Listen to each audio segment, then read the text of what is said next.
अब आपको चंद्रयान 3 की लाइव लोकेशन से जुड़ा अपडेट भी दे देते हैं।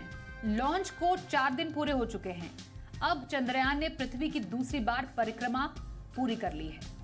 अब चंद्रयान 3 पृथ्वी का तीसरा चक्कर लगा रहा है, लेकिन इस बार धरती की कक्षा से चंद्रयान 3 की दूरी बढ़ गई है।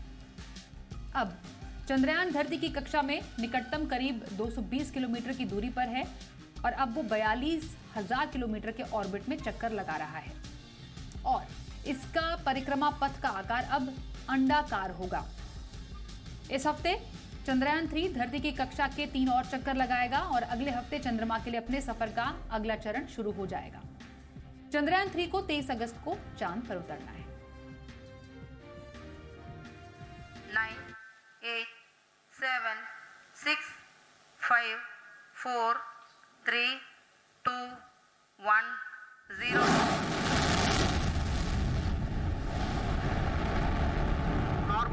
Here we have a majestic liftoff of LVM-3 M4 rocket carrying India's prestigious Chandrayaan-3 spacecraft. Chandrayaan को चंद्रमा पर पहुंचने में करीब 40 दिन लगेंगे। Chandrayaan 3 has started its journey towards moon. Our dear LVM-3 has already put Chandrayaan 3 craft into the precise orbit around Earth. 170 by 36,500 kilometer was its intended target orbit, and it is precisely there now.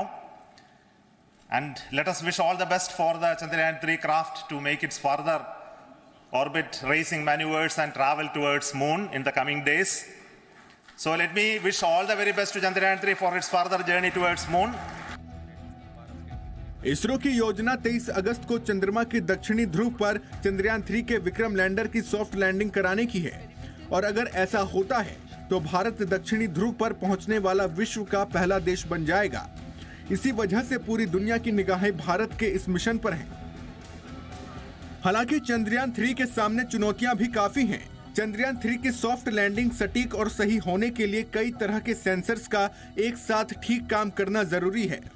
जो last phase है, last में भी 20 minutes 30 minutes या 1 घंटा का phase है, वही critical है। वहां तक चंद्रयान 2 में था, पूरा सक्सेस ही था। इसरो के अध्यक्ष एस सोमनाथ ने कहा कि हम जानते हैं कि चंद्रमा पर कोई वायुमंडल नहीं है, लेकिन ये पूरी तरह सच नहीं है। चंद्रमा के बारे में ज्यादा जानकारी जुटाने के लिए चंद्रयान 3 अपने साथ 6 उपकरण लेकर गया है। इनमें रंभा और इल्सा भी शामिल हैं। ये चंद्रमा के वायुमंडल का अध्ययन करेंगे और इसकी खनिज संरचना को समझने के लिए सतह की खुदाई करेंगे। चंद्रयान 3 के लैंडर विक्रम पर 4 तरह के साइंटिफिक पेलोड जा रहे हैं। ये चांद पर आने वाले भूकंपों, सतह की थर्मल प्रॉपर्टीज, सतह के करीब प्लाज्मा में बदलाव और चांद और धरती के बीच की सटीक दूरी मापने की कोशिश करेंगे। चंद्रयान 3 मिशन की सफलता भारत के अंतरिक्ष कार्यक्रम की सबसे बड़ी उपलब्धियों में से एक होगी। वहीं चांद पर सफल मिशन से इसरो की साख भी और मजबूत होगी। श्रीहरिकोटा से प्रणय उपाध्याय के साथ ब्यूरो रिपोर्ट, जी मीडिया।